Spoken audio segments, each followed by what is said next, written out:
Assalamualaikum warahmatullahi wabarakatuh.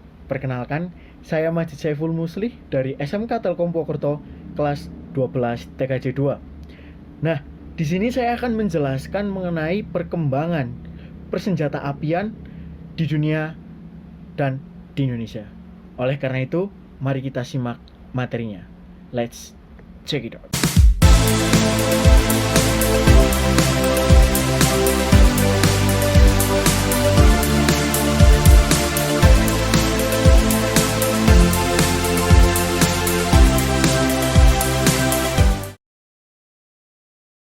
Perkembangan teknologi senjata api. Nanti kita akan membahas baik di dunia maupun di Indonesia.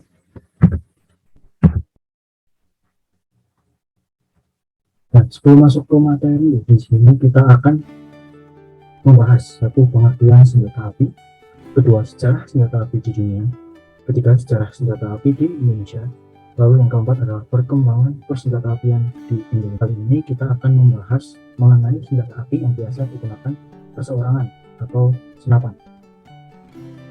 Nah, ini adalah pengertian senjata api. Namun sebelum masuk ke pengertian senjata api, langkah baiknya kita tahu dulu apa sih senjata itu.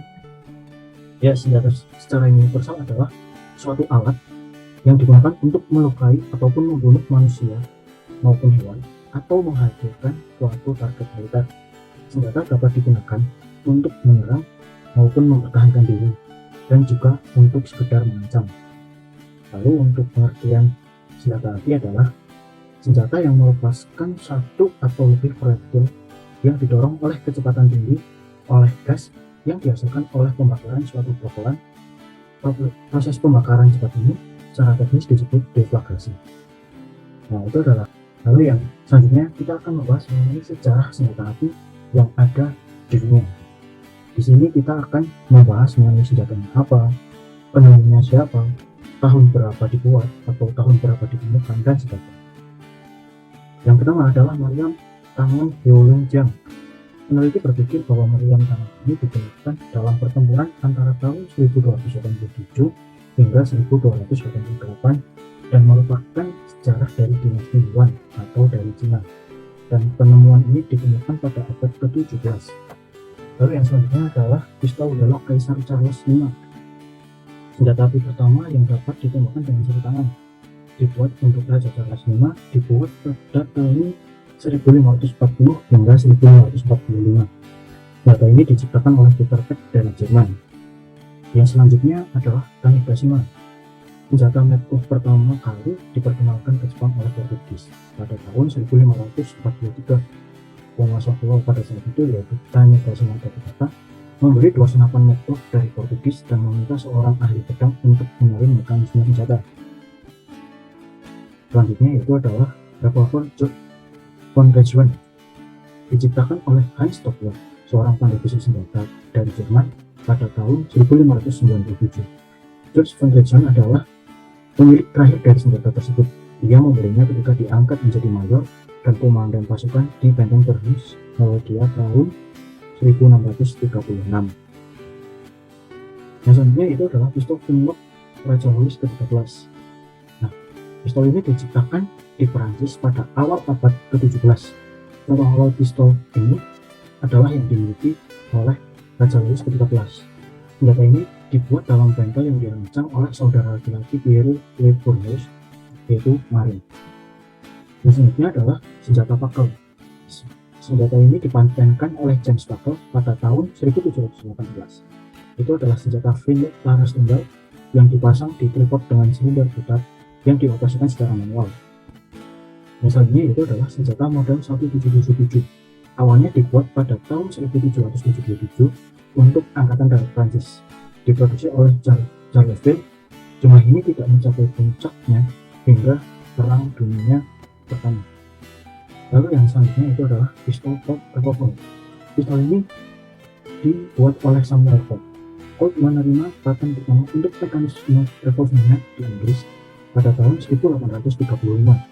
Setahun kemudian, ia memperoleh paten dari Amerika Serikat. Pada tahun 1836, Colt mendirikan perusahaan manufaktur senjata paten di Paterson, New Jersey. Yang terakhir yaitu adalah senapan Gatling. Pistol ini dirancang pada tahun 1861 oleh Richard Gatling dan dipatenkan pada tahun berikutnya. Gatling gun pertama kali digunakan dalam Perang Saudara Amerika. Nah, yang selanjutnya yaitu adalah sejarah senjata api di Indonesia. Yang pertama yaitu adalah bedil. Seperti ini bentuknya, yang berarti senjata api yang ada di Kepulauan Nusantara dulu. Awalnya senjata itu terdiri dari senjata api atau meriam kecil yang dipasang di tiang kayu, membentuk jenis senjata yang dikenal sebagai meriam gayah. Pengenalan senjata berbasis bubuk mesiu di Kepulauan Nusantara dapat ditelusuri kembali dari invasi Mongol ke Jawa pada tahun 1293, di mana pasukan Cina Mongol menggunakan meriam pau melawan pasukan kerajaan Kediri di Dahar. Lalu yang selanjutnya itu adalah istinggar. Seperti ini bentuknya, dengan pengertian jenis senjata api network kencing sumbu yang dibuat oleh berbagai kelompok etnik di Kepulauan Nusantara. Senjata api ini adalah hasil pengaruh Portugis terhadap persenjataan lokal, terutama setelah perebutan Malaka pada tahun 1511. Pendahulu senjata api, meriam gayah dapat dicatat digunakan oleh Jawa pada tahun 1413. Akan tetapi, pengetahuan membuat senjata api di Kepulauan Nusantara muncul setelah pertengahan abad ke-15. Ia dibawa oleh negara-negara Islam di Asia Barat, kemungkinan besar oleh orang Arab. Tahun pengenalan yang tidak dapat diketahui, tetapi dapat dengan aman ditentukan tidak lebih awal dari tahun 1460. Nah, yang selanjutnya adalah perkembangan persenjata apian di Indonesia. Yang pertama yaitu pada saat zaman penjajahan Belanda. Pada tahun 1808, PT Pindad Persero sekarang didirikan pada zaman Belanda pada tahun itu. Saat itu Pindad didirikan dengan nama Konstruksi Bengkel atau JW. JW didirikan oleh Dendels sebagai bengkel pengadaan, pemeliharaan, dan perbaikan alat-alat perkakas senjata Belanda. Bengkel ini menjadi cikal bakal berdirinya PT Pindad Persero sebagai satu-satunya industri manufaktur pertahanan di Indonesia. Lalu yang selanjutnya adalah Dendels juga mendirikan bengkel amunisi berkaliber bernama Proyektil Fabrik dan Laboratorium Kimia di Semarang. Kemudian tahun 1850, pemerintah Belanda mendirikan bengkel pembuatan dan perbaikan amunisi serta bahan peledak untuk Angkatan Laut mereka yang bernama Pyrotechnium Werkplaats atau PW di Surabaya. Pada 1 Januari 1851, JW diubah namanya menjadi Artillery Konstruksi Bengkel atau ACW. 10 tahun berselang, ACW dan PW bergabung dengan nama ACW sehingga ACW menangani 3 instalasi produksi. Lalu yang selanjutnya adalah pada pertengahan 1914, pabrik ACW dipindahkan pertama kali dari Surabaya ke Bandung. Perpindahan dilakukan selama rentang waktu 1918 hingga 1920 dengan alasan keamanan karena adanya Perang Dunia Pertama. Kemudian pada tahun 1932, pabrik PW dipindahkan ke Bandung dan bergabung bersama ACW dan 2 instalasi persenjataan lainnya. Nah, yang selanjutnya yaitu adalah perkembangan persenjataan apian Indonesia pada zaman penjajahan Jepang. Pada tahun 1932 lebih, pada masa kekuasaan Jepang, AL tidak mengalami perubahan. Tidak lama berselang, Jepang menyerah kepada Sekutu. Pada masa ini sempat terjadi kekosongan kekuasaan di Indonesia, hingga akhirnya Soekarno-Hatta memproklamasikan kemerdekaan Republik Indonesia. Pada masa itu, beragam upaya dilakukan untuk merebut instalasi-instalasi pertahanan di Kota Bandung. Kemudian pada 9 Oktober 1945, Laskar Pemuda Pejuang berhasil merebut ACW dari tangan Jepang dan menamakannya Pabrik Senjata Kiara Condong. Namun pendudukan pemuda tidak berlangsung lama karena Belanda kembali ke Indonesia dan mengambil alih kekuasaan.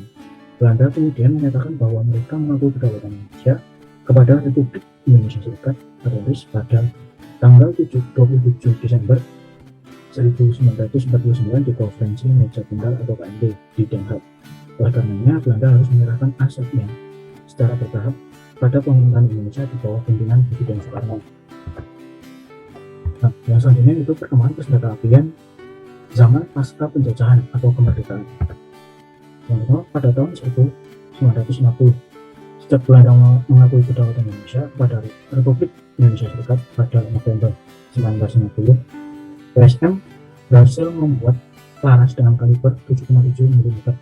Pada 1 Desember 1958, PSM berubah nama menjadi Pabrik Alat Peralatan Angkatan Darat atau Papal AD. Pada tahun 1962, Papal AD diubah menjadi Perindustrian TNI Angkatan Darat Pindad.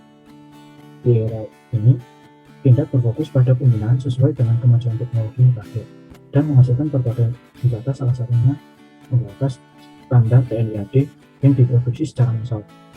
10 tahun berlalu, pemerintah Indonesia melakukan penataan departemen, termasuk Departemen Pertahanan dan Keamanan atau HANKAM, sehingga Pindad berubah menjadi Kopindad, Komandan Perindustrian TNI Angkatan Darat, pada tanggal 31 Januari 1972. Pada tanggal 28 April 1976, Menteri Pertahanan dan Keamanan memutuskan nama Kopindad dikembalikan menjadi Pindad.